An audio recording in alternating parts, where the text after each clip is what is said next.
नमस्कार, आप देख रहे हैं न्यूज़ यापा। मैं उज्जवल शर्मा आपके साथ। राजस्थान में ईडी की कार्रवाई को लेकर सचिन पायलट ने दिल्ली में प्रेस वार्ता की है। सचिन पायलट ने प्रेस वार्ता को संबोधित करते हुए बीजेपी पर जमकर हमला बोला है। इस बीच सचिन पायलट के एक बयान से राजस्थान के सियासी गलियारों में हलचल तेज हो गई है।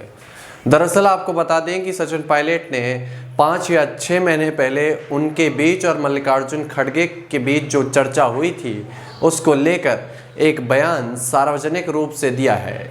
और इस प्रेस वार्ता में सचिन पायलट ने क्या कहा है वो आपको मैं सुनवाने की कोशिश करूंगा कि किस तरह से सचिन पायलट ने इस प्रेस वार्ता के दौरान कहा कि देखिए सुनिए आप। मिला था 5-6 महीने पहले, उन्होंने कहा था कि हम सबको मिलकर ये चुनाव लड़ना है। ये चुनाव कोई एक व्यक्ति चुनाव जिता दे किसी भी राज्य में किसी भी देश संभव नहीं है। संगठन चुनाव लड़ता है, एक कलेक्टिव लीडरशिप होती है, उसमें एक अच्छा मिश्रण होता है अनुभव का, युवाओं का, प्रतिभा का, और जो लोग एक्सपीरियंस हैं या जो लोग नए आते राजनीति में, उन सबको साथ लेकर की जिम्मेदारी चलने की हम सब लोगों की है। उन्होंने मुझे कहा था कि Sachin, we have to move forward, तो let's forget the past, forget whatever happened and move forward. तो हमने तो उस लाइन तो सुना आपने कि किस तरह से सचिन पायलट कह रहे हैं कि मल्लिकार्जुन खड़गे जो कांग्रेस अध्यक्ष हैं, उन्होंने मुझसे कहा था कि सचिन अब भूल जाओ पुरानी बातों को और आगे बढ़ो। तो क्या सचिन पायलट और मल्लिकार्जुन खड़गे समेत कांग्रेस आलाकमान के बीच ये समझौता हुआ था कि अब आप इन बातों को भूल जाइए और राजस्थान में मेहनत करिए और राजस्थान का भविष्य आपका है?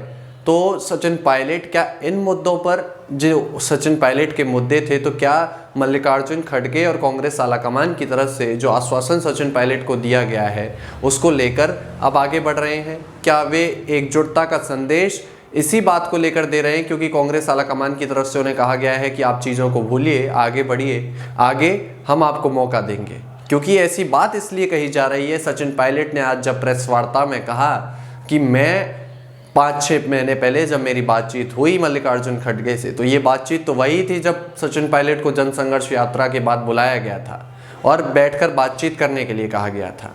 अब ऐसे में सवाल ये उठ रहा है कि सचिन पायलट ने कि इसी बात पर समझौता किया है कि अब आने वाला भविष्य में सचिन पायलट को मौका दिया जाएगा। जिस तरह से प्रियंका गांधी लगातार सभाओं में ये कहती हुई नजर आ रही हैं कि सचिन पायलट आपके लिए मेहनत करते हैं, सचिन पायलट राजस्थान का भविष्य है, तो और उसके बाद सचिन पायलट की जो बॉडी लैंग्वेज बदलती है, ये तमाम सवाल अब सचिन पायलट ने इन तमाम सवालों का जवाब इसके जरिए देने की कोशिश की है कि राजस्थान में जो भी होगा कांग्रेस का भविष्य वो सचिन पायलट ही होंगे, क्योंकि सचिन पायलट बड़े ही संभल कर अब बयान दे रहे हैं। लेकिन इस बीच सचिन पायलट ने ये इशारों में उन तमाम लोगों को बताने की कोशिश की है जो सचिन पायलट को इग्नोर करने की कोशिश या साइडलाइन करने का मन बना रहे हैं। अब सचिन पायलट के इस बयान के बाद सियासी गलियारों में हलचल मची हुई है, हलचल तेज है, खलबली भी मची हुई है, क्योंकि हर किसी को लग रहा है कि प्रियंका गांधी तो लगातार सचिन पायलट का नाम ले रही हैं, तो क्या कहीं कांग्रेस आलाकमान की तरफ से कोई मैसेज सचिन पायलट को दिया गया है? हालांकि इस बात में भी कोई दो राय नहीं है कि कांग्रेस आलाकमान ने उन्हें कोई मैसेज दिया हो, क्योंकि 2018 का चुनाव कांग्रेस आलाकमान कैसे भूल सकता है? जब सचिन पायलट प्रदेश अध्यक्ष का चेहरा थे तो उन्हें जब सरकार में वापसी कराई तो उन्हें मुख्यमंत्री ना बनाकर मुख्यमंत्री अशोक गहलोत को बनाया गया और बाकी राज्यों में जो प्रदेश अध्यक्ष थे उन्हें मुख्यमंत्री की जिम्मेदारी दी गई। तो राजस्थान ऐसा कौन सा अनोखा राज्य था कि सचिन पायलट को जिम्मेदारी नहीं दी गई?